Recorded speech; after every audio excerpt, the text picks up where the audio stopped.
우리가 무슨 뜻을 세울 때는 그 안에 약속이 담깁니다. 내가 무슨 뜻을 세울 때 그 뜻이 이루어질 때까지는 내가 온 힘을 다하겠다라고 하는 약속이 자연스럽게 담기게 마련인데요.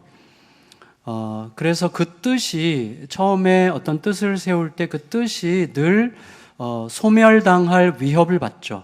뜻은 항상 위협을 받게 되어 있지만 그때마다 우리들은 약속을 붙들고 버티려고 합니다. 중요한 것은 우리가 그 약속의 확실성을 보증할 만한 존재가 못 된다는 거죠. 그래서 우리가 가장 쉬운 예로 이제 작심삼일이죠. 예, 우리가 그 약속을 보증할 존재가 못 된다는 거죠. 우리가 신앙생활을 하는데 신앙생활의 다른 점은 그 약속의 보증자가 내가 아니라 하나님이시라는 거죠. 그 차이죠. 결정적 차이죠. 그러니까 하나님께서 우리들을 어떤 신분으로 부르시기도 하고 어떤 자리로 부르시기도 하고 어떤 일로 부르시기도 하고 어떤 관계 속으로 부르실 때 뜻없이 부르시는 경우는 없습니다. 그 뜻을 가지고 반드시 뜻을 따라 부르시는데 부르시는 그 뜻에는 그 뜻이 이루어질 때까지 함께 하시겠다는 약속이 있는 거죠. 그렇죠? 그래서 우리들은 그 약속이 하나님의 약속이라고 확신하고 그 약속을 붙드는 거예요. 그 약속을. 물론 여러분 그 약속을 붙든다고 해도 불안함과 두려움을 감출 수 없어요. 우리들은 그 정도로 연약하죠. 그럼에도 불구하고 다시금 약속을 굳게 붙들려고 할 때 내적인 어떤 확신이 이렇게 슬며시 올라올 때가 있죠. 약속을 다시금 붙들려고, 그것 외에는 붙들 게 없어요. 약속을 다시 붙들려고 할 때 내적인 확신이 올라오고 그 내적인 확신을 따르죠. 그때 기대하지 못했던 풍성한 열매를 보게 되곤 합니다.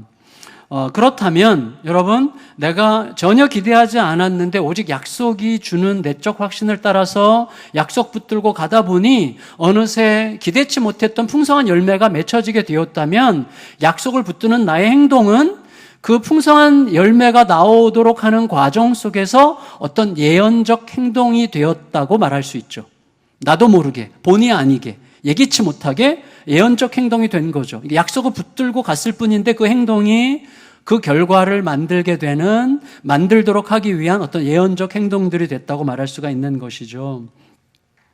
여러분, 우리들이 하나님의 약속을 집요하게 따르고자 하는 경우에는 그 믿음이 의도치 않은 예언적 행동으로 나타나게 되는데, 이유는 뭐냐면 그 약속을 붙들려고 하는 그 믿음이 이미 그 약속을 현실화하시는 하나님의 행동에 포함된 거기 때문이에요.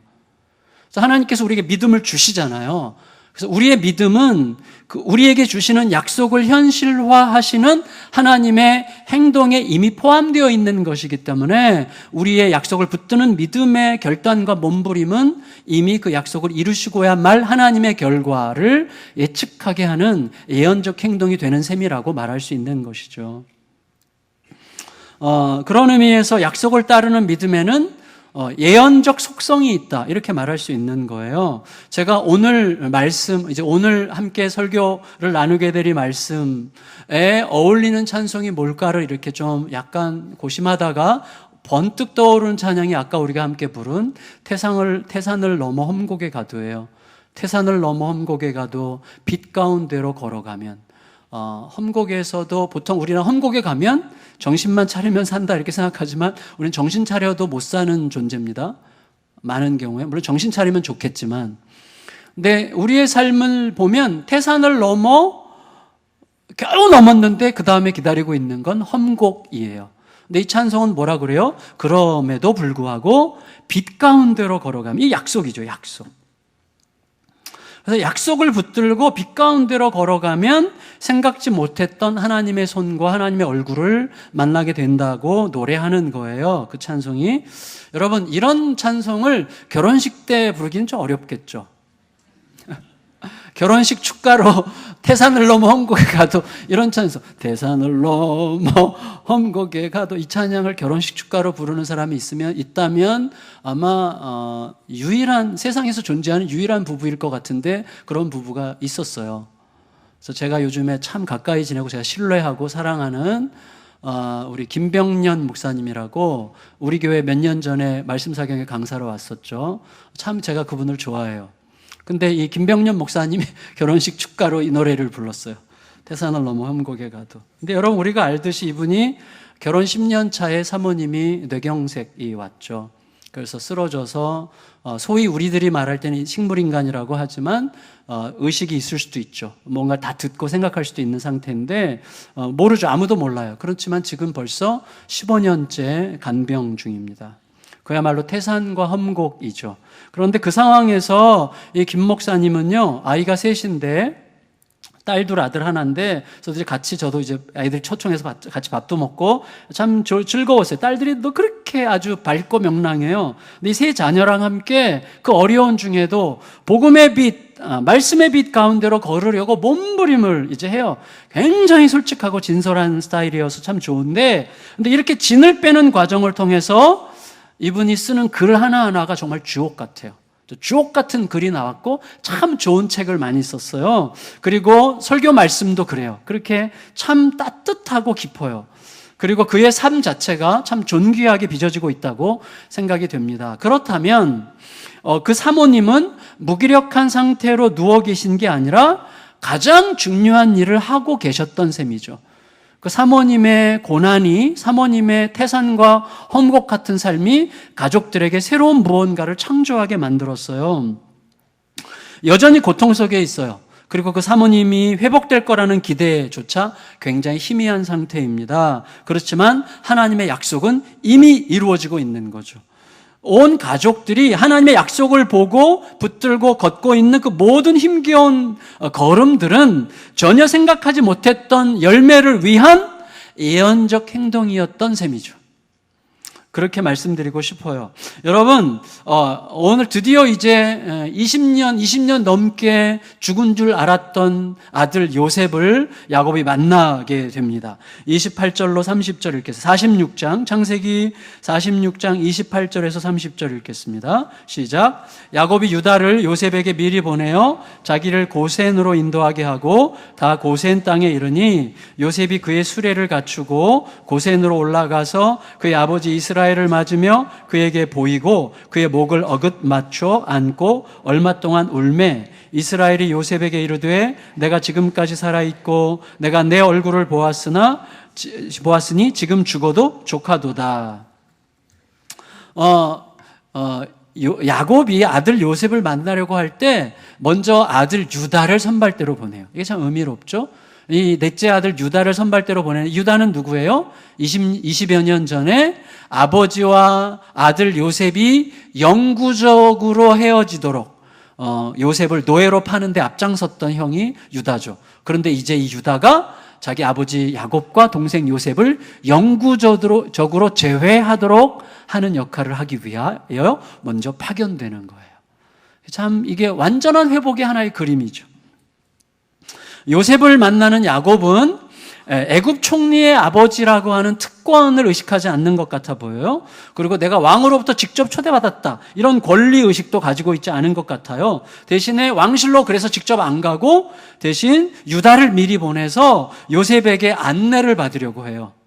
그리고 한편 요셉은 자기가 과거에 아무리 대단한 꿈을 꾸고 형제들이 부모님들이 다 자기 앞에 엎드려 절하는 꿈을 꿨다고 할지라도 이미 형들에게 절을 다 받은 마당에 아버지에게조차 절을 받을 필요는 없을 거라고 생각돼요. 그래서 어떻게 하면 요셉이 아버지를 먼저 애굽에 장기 거주하기로 예정된 땅 고센에 먼저 가서 계시게 하고 자기가 예를 갖추어 아버지를 찾아가서 아버지 앞에 엎드려 이제 인사드리는 그런 형식을 선택합니다. 여러분, 이제 드디어 만났어요. 20여 년 전 이 요셉이 죽었다는 확신 속에 통곡했던 야곱은 이제 살아있는 요셉을 부둥켜 안고 울고 있게 됩니다. 다른 통곡이죠. 아들을 잃었다가 다시 얻는 기쁨. 이것은 잃었던 자식들인 우리들을 얻으시는 아버지 하나님의 기쁨을 느끼게 하는 장면이죠. 야곱은 이제 아들을 만난 이상 죽어도 좋을 만큼 배가 불렀어요. 요셉의 출세 때문에 배부른 게 아니라 요셉의 생존 때문에 배가 불렀어요. 근데 참 재밌는 게 있어요. 뭐냐면, 자, 야곱이 요셉을 잃을 때 요셉이 몇 살이었죠? 그렇죠. 17살이었어요. 아무도 얘기 안 했어요. 속으로 다 얘기한 게 들렸어요. 자, 17살. 그러니까 요셉을 얻은 지 17년째에 요셉을 잃었는데, 이제 야곱은 요셉과 재회한 다음에 17년을 더 살아요. 그래서 요 17과 17이 딱 나눠져 있어요. 그리고 이 이후로, 만남 이후로 17년이 지나서 147세에 야곱이 죽습니다. 지금 요때가 130세였어요. 그러니까 이 야곱과 요셉의 동거는 요셉 탄생 후 17년과 야곱 사망 전 17년으로 양분되는 거죠. 이 앞에 17년은 뭐예요? 꿈을 꾸고 꿈을 담는 17년이었고, 뒤에 17년은 그 꿈이 넘치도록 이루어졌다는 것을 확인하는 17년이었어요. 그리고 꿈꾸고 꿈을 담는 17년과 꿈이 완성된 17년 사이에는 기가 막히게 깜깜한 암흑과 잔혹한 시간이 꽉 차 있었죠. 그런데 결국 꿈은 뭐예요? 약속이죠. 약속은 죽음 같은 어둠을 뚫고 끝내 완성된 거예요. 그때 그 사이에 견뎌왔던 그 모든 그 어둠 속에서 견디려고 했던 그 모든 믿음의 몸부림들은 결국은 예언적인 행동들이 되었던 거죠. 결국 이루어지고야 말 그 꿈의 성취를 향한 예언적 행동으로서의 몸부림이었다고 할 수가 있을 거예요. 따라서 여러분, 약속이 성취되기까지 우리들에게 항상 절실하게 필요한 건 뭐냐면, 우리로 하여금 포기하고 싶게 만드는 현실보다 성취되고야 마는 약속의 수명이 더 길다고 하는 사실을 절대 잊지 않는 거예요. 여러분, 우리가 현실을 느낄 때는 언제죠? 이 현실이 영원할 것 같이 느껴지죠. 현실이 끝나지 않을 것 같이 느껴져요. 현실은 항상 우리에게 그렇게 압박하지만 그 현실보다 성취될 약속의 수명이 더 길다고 하는 사실을 잊지 않는 게 믿음으로 버티는 우리들에게 너무나 중요하게 필요한 것입니다. 요셉은 이제 가족들을 초대하기 전에 가족들이 애굽에서 안전한 법적 보장을 통해서 체류할 수 있도록 여러 가지로 조치를 했어요. 이미 그렇게 준비를 하고 있는데 31절에서 34절까지 읽겠습니다. 시작. 요셉이 그의 형들과 아버지의 가족에게 이르되 내가 올라가서 바로에게 아뢰어 이르기를 가나안 땅에 있던 내 형들과 내 아버지의 가족들이 내게로 왔는데 그들은 목자들이라 목축하는 사람들이므로 양과 소와 모든 소유를 이끌고 왔나이다 하리니 바로가 당신들을 불러서 너희의 직업이 무엇이냐 묻거든 이르기를 주의 종들은 어렸을 때부터 지금까지 목축하는 자들이온데 우리와 우리 선조가 다 그러하니이다 하소서. 애굽 사람은 다 목축을 가증히 여기나니 당신들이 고센 땅에 살게 되리이다. 예.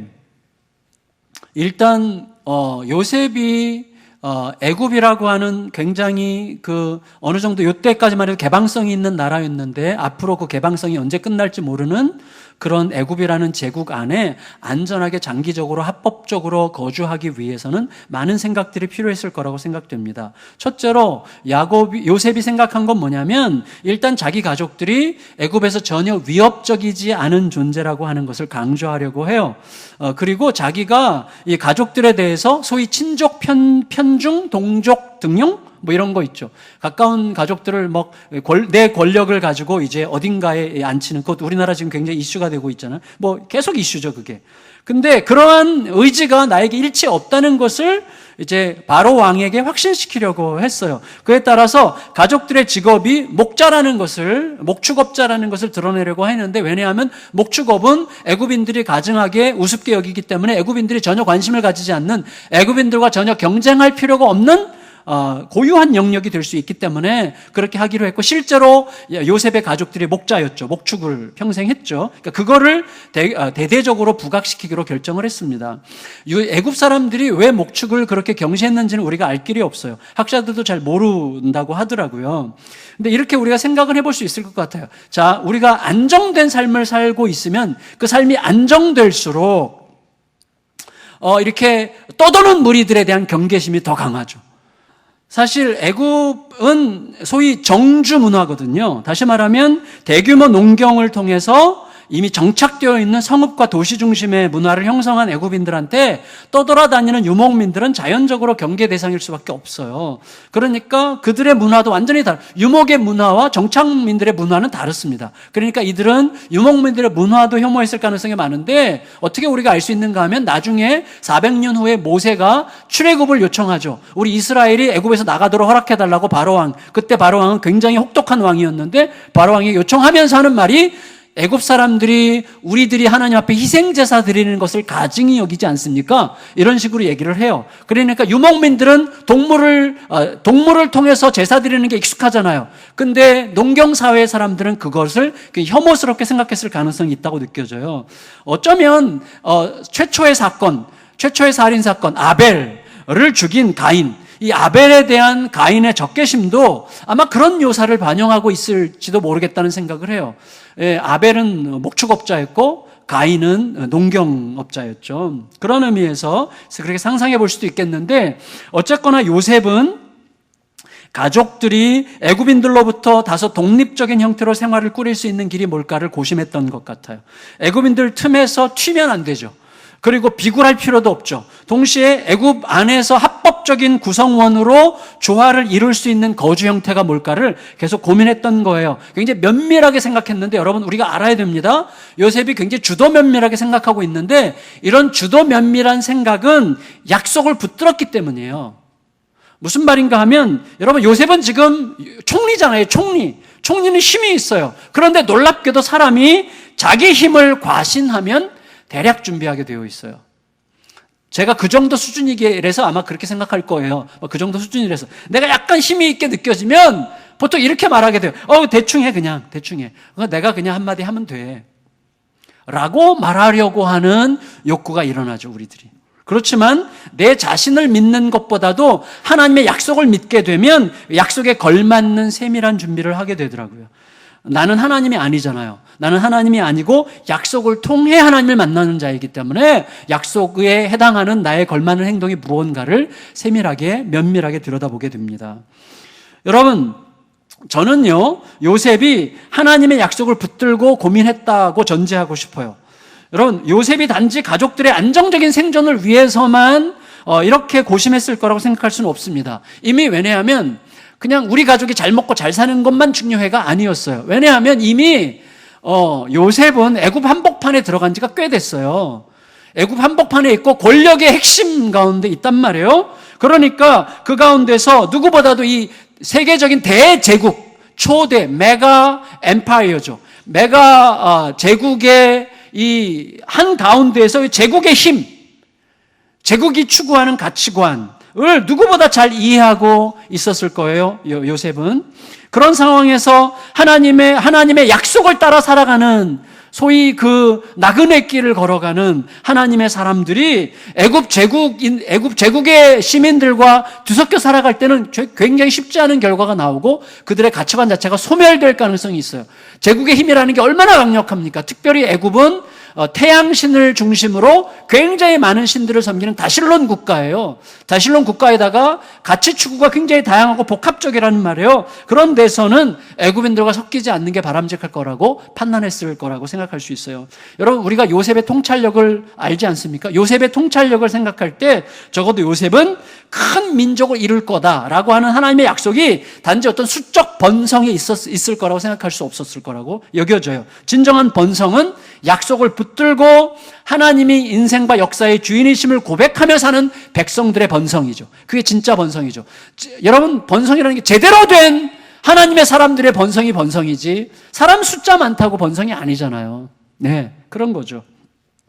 따라서 애굽인들 틈에 섞여서 애매하게 거주하는 방식으로는 그런 거룩한 목표에 도달하는 게 불가능했을 거예요. 애굽 같은 이 초거대 제국은 그 자체로 강력한 흡인력을 갖죠. 그래서 열국의 백성들을 경제, 문화, 사상적으로 삼키고도 남을 만한 강력한 흡입 에너지를 가진 게 제국이거든요. 그런 의미에서 약속을 붙드는 이 요셉의 선택은 본의 아니게 예언적인 행동이 된 거예요. 왜냐하면 요셉은 이스라엘 백성들이 따로 거주하면서 강력한 공동체를 스스로 독립적으로 구축할 때까지는 안 된다라고 생각하고 이 일을 지금 진행하는 건데 이유는 뭐예요? 요셉이 죽고 죽고 나서 요셉 이후의 왕권은 어떤 왕권이었어요?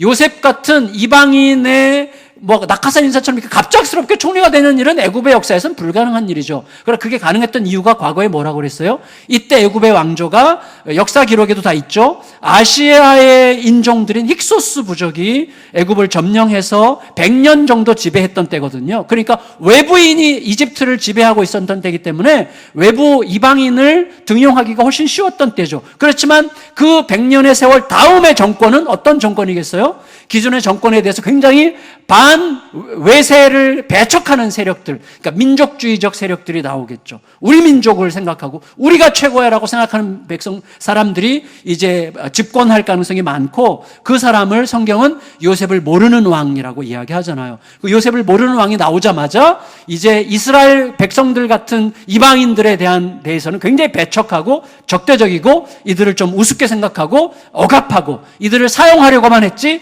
함께 공존하려고 하지 않는 그런 세력이 집권하게 되는 거죠. 그거를 요셉이 예측했는지는 모르겠지만 지금 요셉의 이런 행동들은 바로 그때가 왔잖아요. 이미 400년 동안 이스라엘 백성들이 노예 생활을 하지 않습니까? 바로 그때를 위한 매우 예언적인 믿음의 행동이 됐다고 우리가 말할 수 있다는 것이죠. 그러니까 여러분, 이스라엘이 그런 압박 속에서는요, 이미 누구도 함부로 할 수 없는 거대한 노동자 그룹을 형성하지 않았더라면 한시도 감당하기 어려웠던 압박을 400년 동안 받으면서도 버텼던 거죠. 그 힘 때문에 다소 독립적으로 번성할 수 있는 환경을 얻었기 때문에 그게 가능할 수가 있었던 거죠. 요셉은 형들 중에 5명을 선발해요. 그래서 자기는 빠지고 형들이 바로 왕과 직접 상대하게 합니다. 여러분 47장 1절에서 4절까지 읽을게요. 47장 1절에서 4절 시작. 요셉이 바로에게 가서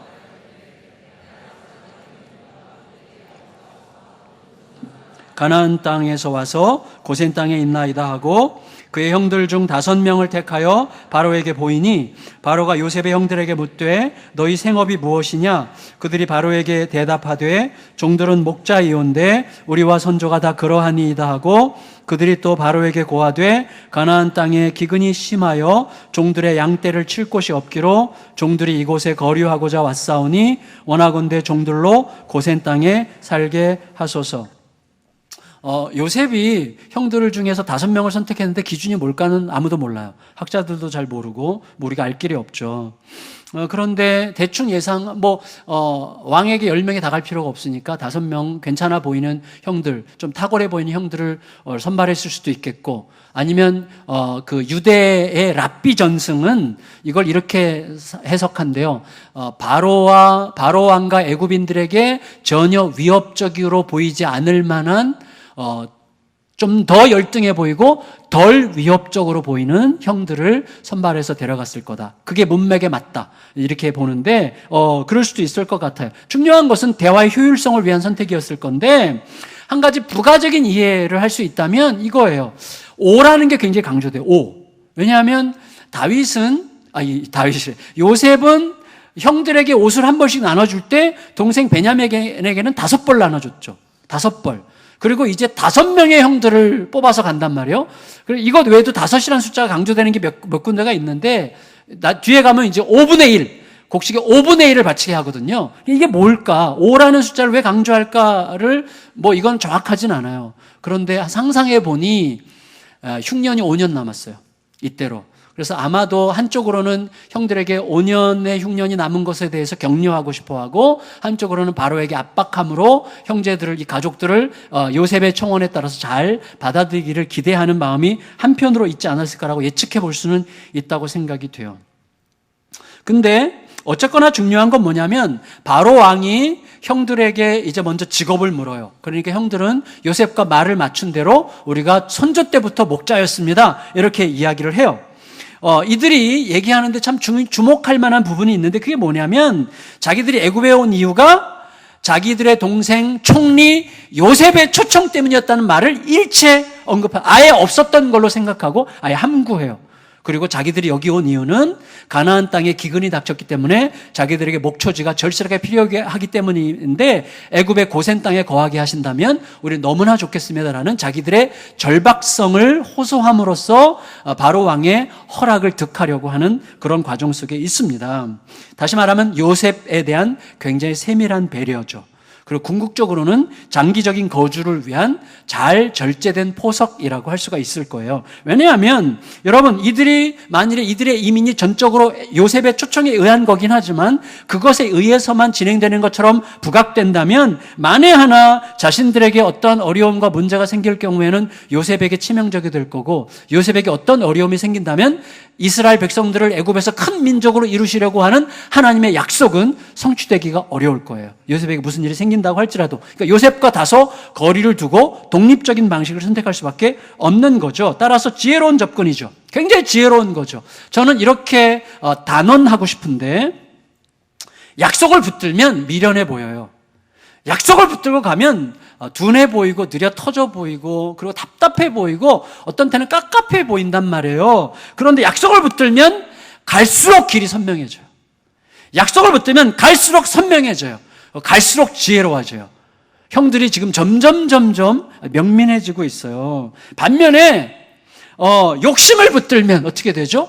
롯처럼 처음에는 매우 선명해 보이지만 갈수록 복잡해지고 길이 안 보일 가능성이 많다고 생각합니다. 그걸 우리가 마음에 좀 담을 필요가 있을 것 같아요. 결국 야곱 일가의 애굽 이민은요, 바로에 대한 요셉의 청원이 아니라 형들의 청원과 바로의 수락이라고 하는 형식으로 이제 이루어지게 됩니다. 5절 6절 읽겠어요? 5절 6절 시작. 바로가 요셉에게 말하여 이르되 내 아버지와 형들이 내게 왔은즉 애굽 땅이 내 앞에 있으니 땅의 좋은 곳에 내 아버지와 내 형들이 거주하게 하되 그들이 고센 땅에 거주하고 그들 중에 능력 있는 자가 있거든 그들로 내 가축을 관리하게 하라. 여러분 참 요셉의 개입은 지혜롭게 생략됐어요. 참 지혜로운 거죠. 물론 요셉이 하나님께 분명히 물었을 거예요. 하나님께 요셉이 물었다라고 하는 기록이 명시되지 않았다고 해서 요셉이 하나님께 여쭙지 않았다고 단정 지을 필요는 없을 겁니다. 하나님은 결국 사람을 통해서 주도적으로 일하시지만 그 과정에서 우리가 지속적으로 하나님께 묻고 하나님으로부터 들으려고 하는 마음을 잃지 않고 그 마음이 이끄는 지혜를 따라서 단호하고 용기 있게 움직이도록 요청하세요. 그때 아주 눈부신 어떤 그 거룩함이 있죠. 그리고 타협하지 않는 그러나 모두를 살리는 어떤 길이 그 끝에 있는 거예요. 그렇게 되면 그것은 종종 이런 식으로 형성이 돼요. 하나님의 약속을 붙들면요, 내가 사람들을 설득해서 이루어지는 일이 되지 않아요. 그 약속을 주신 하나님이 주도하시기 때문에 약속을 내가 붙들면 내가 원하는 바를 그가 말하여 이루는 방식으로 이루어져요.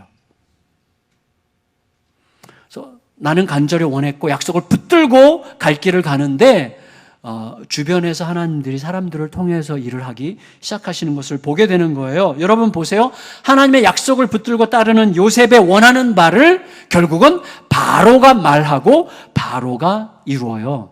그런 방식으로 일이 진행되고 있죠. 결국 요셉의 가족들은 고센 땅에서 정착하고 목축업을 하게 됩니다. 근데 그걸 넘죠. 뛰어넘어서 어떻게 돼요? 왕이 부탁하자. 내 가축도 좀 돌아봐라. 왕의 가축을 돌보는 건 뭐죠? 공직이죠. 공직. 그러니까 공적인 직위까지 얻어서 더 확실한 법적 보장을 받게 된 거예요. 특히 여러분 역사 기록에 따르면 바로 왕은 엄청나게 대대로 바로들은 애굽의 왕의 별명이 바로잖아요. 바로 이 왕들은 엄청난 가축 부자들이었대요. 그래서 심지어 뒤에 람세스 3세 같은 경우는요, 자기 개인 가축을 돌보는 노동자들만 3,264명이었대요.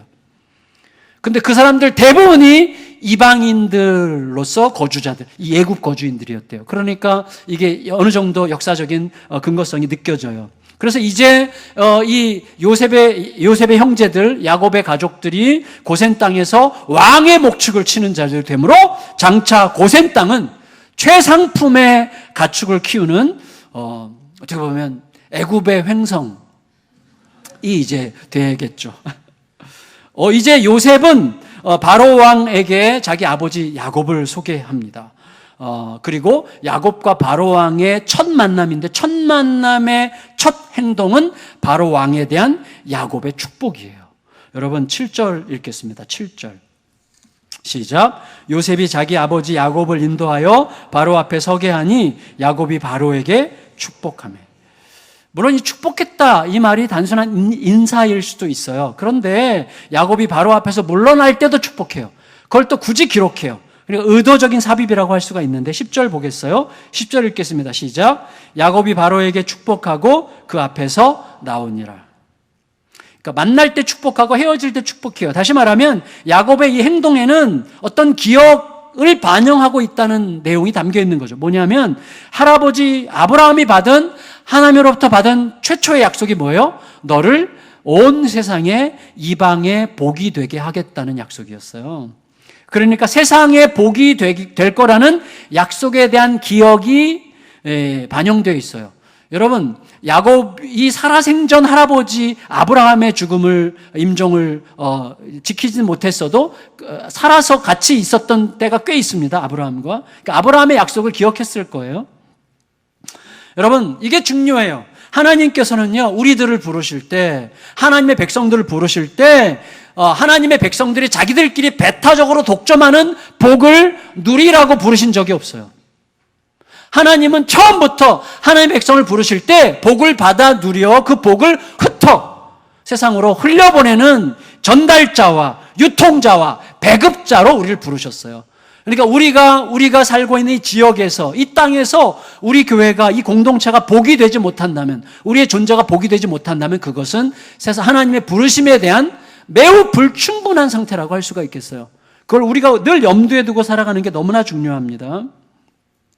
그게 우리를 부르신 이유고 목적이죠. 이제 바로는 야곱의 나이를 물어요. 너가 몇 살이냐? 물어. 약간 싸가지 없게 들리지만 사실은 130세 노인에게 너가 몇 살이냐 이렇게 물었는데 사실은 번역을 그렇게 해서 그래요. 다른 번역은 당신의 연세가 몇 세뇨 이렇게 번역한 성경도 있는데 그게 좀 더 저는 마음에 드는데 어쨌거나 그렇게 묻고 이 야곱은 자기의 인생을 짧게 간증하죠. 8절 9절 읽겠습니다. 8절 9절 시작. 바로가 야곱에게 묻되 내 나이가 얼마냐? 야곱이 바로에게 아뢰되 내 나그네 길의 세월이 130년이니이다. 내 나이가 얼마 못 되니 우리 조상의 나그네 길의 연조에 미치지 못하나이다. 험악한 세월을 보내었나이다 하고. 여러분, 야곱이 나이가 130세라고 얘기할 때 여기 약간 뻐기는 기운이 느껴져요. 왜냐하면 내가 130세인데 너 지금 나한테 얼마냐고 그랬어? 뭐 이렇게 약간 이런 기분 말고 130세인데 내가 우리 조상들의 연조에 못 미칩니다 라고 얘기했어요. 이게 왜 중요한가 하면 학자들이 그래요. 그 당시 애굽에서 가장 이상적인 장수로 생각했던 나이가 110세래요. 110세면 장수의 복을 받았다고 생각했던 게 애굽의 그 당시 문화인데 그들 앞에서 내가 130세인데 우리 조상들보다 한참 모자릅니다. 이렇게 얘기한 거죠. 근데 이 야곱에게는요, 자기 인생을 깊이 들여다보고 묵상한 흔적이 아주 역력하죠. 야곱이 뭐라고 그랬습니까? 내 나이가 우리 선조들에게는 못 미치지만 내 삶의 여정은 너무나 저 선조들보다 훨씬 더 험악했다고 고백하죠. 우리가 알듯이 이 야곱은 적어도 요셉을 죽었다고 생각하고 통곡한 것까지 포함하면 적어도 7명을 보내거든요. 7명, 할아버지, 할머니, 아버지, 엄마, 두 아내 포함해서 7명의 장례를 슬퍼해야만 했어요. 그리고 그 모든 여정 속에서 속고 속이고 위협하고 위협당하고 버리고 버림당하는 아주 처절한 인생으로 꽉 찼죠. 엄청 딸이 강간당하고 아들들이 학살극의 살인자들이 되고 막 자기 맏아들이 자기의 첩과 밤에 노란하고 이런 어마어마한 환란을 겪었단 말이죠. 이 험악했어요. 그야말로 이 험악했다는 말은요, 그렇게 되지 말았어야 했다는 뜻을 담고 있는 단어예요. 험악했다. 야곱은 그야말로 그렇게 되지 말았어야 되는 인생을 살았어요. 그런데 중요한 건 뭐냐면 우리가 바로 지난해까지 그렇게 살지 말았어야 되는 삶을 살았다고 할지라도 지금 야곱은 누가 보더라도 신으로 숭배받는 제국의 왕을 축복하는 여유와 담대함을 가지고 있어요. 이게 야곱의 오늘이죠. 그게 중요하죠. 그런 축복을 어떻게 갖게 되었을까? 여러분, 알렉산드르 솔제니친 있잖아요. 노벨상 받은 솔제니친이 가혹하고 두려운 시베리아 감옥에 들어가는 자가 어떻게 이길 수 있는가, 환경과 자신을 이라는 질문에 대하여 이렇게 대답했다고 해요. 자기는 이렇게 생각한다는 거예요. 나는 이미 죽었다라고 말한다는 거예요. 항상 나는 이미 죽었고, 나는 다시는 자유로운 삶으로 돌아갈 수 없고, 나는 혹은 며칠 후에 죽을 수도 있고, 일찍 죽을수록 좋고, 그리고 내가 아는 사람들도 다 죽었고, 나 역시 그들에 대하여 죽은 자다. 오늘부터 내 몸은 내 자신에 대해서조차 이방인이다. 그렇지만 하나님이 주신 영혼과 하나님과 함께 있는 양심은 영원토록 소중히 남을 것이다. 이렇게 얘기했는데, 그의 결론은 뭐냐면, 모든 것을 단념한 사람만이 나를 신문하는 신문자들을 떨게 하고 승리할 수 있다는 결론이에요. 중요한 건 뭐냐면, 단념할 수 있는 이유가 뭐냐는 거죠. 어떻게 단념할 수 있습니까? 모든 걸 단념해도 괜찮을 만큼의 거대한 빛이 있을 때죠. 그 빛이 있을 때죠. 내 목숨을 넘어서는 빛이 있을 때죠. 자기 목숨을 걸고 우리의 목숨이 자기 목숨보다 더 강하고 중요하다고 외치는 방식으로 우리를 위해서 대신 죽으신 하나님의 아들 예수 그리스도의 빛이 우리로 하여금 내 목숨도 단념할 만큼 그 길을 곧게 가게 하는 능력이 되는 거예요. 그때 그는 감당치 못하는 존재가 되는 거예요. 여러분, 이미 야곱은 어떻게 고백했어요? 그렇게 목숨처럼 사랑하는 베냐민에 대해서 내가 베냐민을 잃으면 잃으리라, 하나님이 약속대로 가리라 라고 말할 만큼 담대하고 깊어졌죠. 여러분, 약속을 굳게 붙들어서 시베리아 감옥에서도 희망이 빛나게 된다면 미미한 시골 노인도 제국의 왕보다 크고 담대하고 진실로 왕을 축복할 수 있는 자가 될 수 있습니다. 여러분, 결론적으로 이렇게 다정하고 따뜻한 미담으로 끝날 수 있는 이 스토리가 최초 독자, 출애굽한 이스라엘 백성들에게는 굉장히 다른 의미로 읽혔을 거예요. 왜냐하면 그들이 이 말씀을 읽을 때 이제 창세기 석장 후에는 이제 곧 요셉을 모르는 왕이 나타나 엄청나게 핍박할 것이기 때문이죠. 그렇지만 중요한 건 뭐냐면 400년간의 암흑기, 핍박기, 엄청난 고통, 노예 생활의 시간이 있다는 것보다 더 중요한 게 뭐냐면 그 폭정의 시간이 어떻게 끝났느냐는 거예요. 어떻게 끝났죠?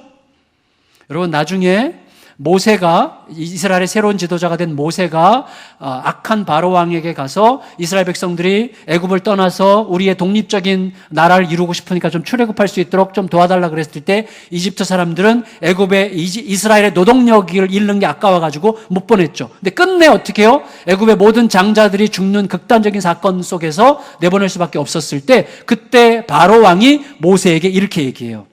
출애굽기 12장 31절 32절 같이 읽겠습니다. 시작. 밤에 바로가 모세와 아론을 불러서 이르되 너희와 이스라엘 자손은 일어나 내 백성 가운데서 떠나 너희의 말대로 가서 여호와를 섬기며 너희가 말한 대로 너희 양과 너희 소도 몰아가고 뭐라고요? 나를 위하여 축복하라. 여러분, 이 폭정의 마지막 끝은 뭐냐면 바로 왕이 이스라엘에게 축복을 간청하는 걸로 끝나요. 따라서 오늘 바로에 대한 이 야곱의 축복이 의도치 않은 예언적 행동이 되는 거죠. 다시 말씀드리지만 하나님의 약속을 따르는 믿음의 몸부림에는, 믿음의 행동에는 예언적 속성이 담기게 됩니다. 이렇게 하여서 이스라엘이라고 하는 한 구원 공동체가 탄생하고 또 그들이 왜 거기에 있어야 되는지, 왜 그들이 세상에 복이 돼야 되는지를 이제 그런 것을 위한 영적인 사회적인 틀이 잡히게 되는 것이죠. 말씀을 마칠게요. 우리들은요, 하루하루 버티듯 사는 편입니다. 하루하루 좀 버티듯 사는 것 같아요. 겨우겨우. 물론 치밀한 계획에 따라서 사는 분들도 있지만 환경적으로, 가정적으로, 관계적으로 급격한 변화가 일어나게 되면 또다시 겨우겨우 버티듯 살아가게 마련이라고 생각합니다.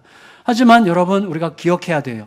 나를 자녀로, 부모로, 배우자로, 형제로, 성도로, 어떤 특정한 직업인으로 불러서 거기에 있게 하신 분이 하나님이시라면 그 하나님은 분명한 뜻을 가지고 부르신 게 틀림없고 그 뜻이 이루어질 때까지 끝내 함께 하실 게 분명하죠. 그러지 않으면 하나님의 부르심이 어떤 의미가 있는 것입니까?